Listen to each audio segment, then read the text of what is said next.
अरे एल्विश भाई के आगे कोई बोल सकता है क्या? एल्विश भाई! ऐसे है कि क्या होता है कि लोगों की असलियत बाद में पता चलता है। हम लोग हमेशा बेनिफिट ऑफ द डाउट देते हैं कि होगा कोई शरीफ इंसान।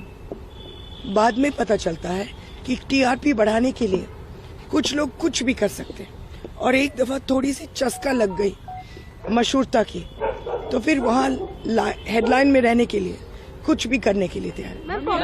बीजेपी संरक्षण दे रही है। अरे एल्विश भाई के आगे कोई बोल सकता है क्या? एल्विश भाई! Should go to jail, beta. This is a grade 1 crime. 7 years in jail. It's a wildlife crime. See, you must understand कि cobras, when they lose their venom, they die. Because जो venom होता है, उनको खाना digest करने के लिए भगवान ने दिया, या सृष्टि ने दिया। जब आप venom निकालेंगे, तो ये कुछ खा नहीं पाते, और जब वो खा नहीं पाते, वो भूख से मर जाते। तो आप जब वेनम निकालते हो तो मान लो कि जानवर भी मर गया, और इस देश में बहुत कम कोबरा और बहुत कम पाइथन्स रह गए। इसीलिए सरकार ने इनको शेड्यूल 1 पर डाला। इनको पकड़ना, इस्तेमाल करना, ओन करना संगीन जुर्म माना जाता है। अरे एल्विश भाई के आगे कोई बोल सकता है क्या? पीएफए ने कंप्लेंट फाइल की है। जी, पीएफए ने ट्रैप लगा करके उनको, उनके लोगों को पकड़ा है। ये जो बंदा है, इसके ऊपर हमारी नज़र बहुत दिनों से है, क्योंकि ये जो अपने फिल्में खींचता है, फोटो खींचता है और लगाता है यूट्यूब पर, उसमें वो सांप अक्सर पहनता है। तो फिर ये सारे के सारे सांप इंडेंजर्ड स्पीशीज हैं, पाइथन्स हैं, कोबरास हैं, और इनको लेने के लिए, इस्तेमाल करने के लिए 7 साल की सजा है। संगीन जुर्म माना जाता है। शेड्यूल 1 एनिमल है। फिर उसके बाद पता चला कि ये बेचता है इनका वेनम। तो ये ट्रैप के लिए हमने उन्हीं को ही फोन करके कहा कि हम पार्टी कर रहे हैं, आप अपने लोगों को भेजिए।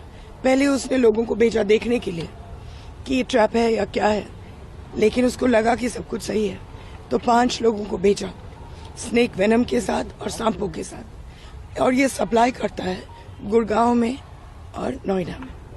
तो मुख्यमंत्री तो तारीफ करता है कि ऐसे युवाओं से प्रेरणा लेनी चाहिए, बाकी के युवाओं को मंच शेयर करते हैं उनके साथ। ऐसे है कि क्या होता है कि लोगों की असलियत बाद में पता चलता है।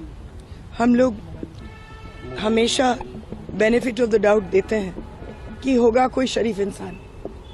बाद में पता चलता है कि टीआरपी बढ़ाने के लिए कुछ लोग कुछ भी कर सकते हैं, और एक दफा थोड़ी सी चस्का लग गई मशहूरता की तो फिर वहाँ हेडलाइन में रहने के लिए कुछ भी करने के लिए तैयार है। बीजेपी संरक्षण दे रही है एल्विश यादव को। ये मुझे मालूम नहीं बेटा, ये हमारी टीम ने किया है। मैम, कितने दिनों से ट्रैप कर रहे थे आप लोग? सर्च कर रही है, लेकिन अभी तक वो फरार चल रहे हैं। अब वो फरार है। आपकी क्या मांग है? गिरफ्तारी उनकी? उसकी गिरफ्तारी एकदम होनी चाहिए। मैम, ये कहा जा रहा है कि जो वीडियोस शूट हुए हैं वो किसी मूवी के या किसी गाने के शूट के लिए नहीं बेटा, पुलिस वहाँ मौजूद थी।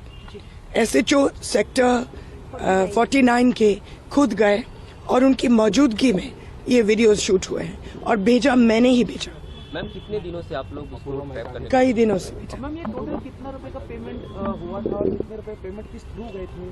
मुझे नहीं मालूम, सचमुच में मुझे नहीं मालूम। मुझे नहीं लगता है कि कोई भी पेमेंट किया।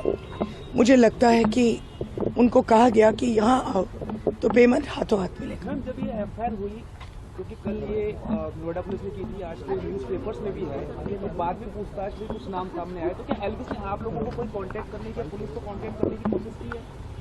हमें तो नहीं किया, मालूम नहीं किसको और किया। मैम, जो काम आप जरूर कोशिश तो करेंगे। मैम, जो काम आपकी संस्था ने किया, नोएडा में इस तरह की रेप पार्टियां हो रही थी, जो वहाँ की एजेंसियां हैं जिनको ये काम करना चाहिए, उनको लगता है कि उन्होंने लापरवाही की। देखिए, ऐसे है कि पुलिस और फॉरेस्ट डिपार्टमेंट खुद ब खुद जीरो इनिशिएटिव लेती है जानवरों के मामले में, लेकिन जानवरों के साथ जितने क्राइम्स होते हैं यहाँ से लेकर के रेप तक वो एनजीओज को करना पड़ता है। एक हम लोगों ने बनाया था एक ऑफिस जिसका नाम है wild life crime control bureau WCCB। वो उसको बने हुए करीबन 15 साल हो गए, आज तक वो बंदे दफ्तर से बाहर निकले नहीं।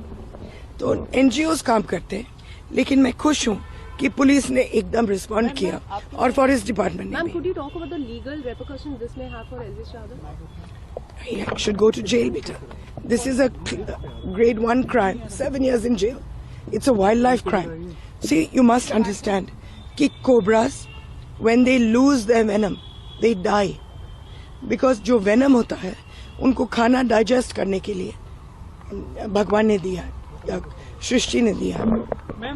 जब आप venom निकालेंगे, तो ये कुछ खा नहीं पाते, और जब वो खा नहीं पाते, वो भूख से मर जाते। तो आप जब वेनम निकालते हो तो मान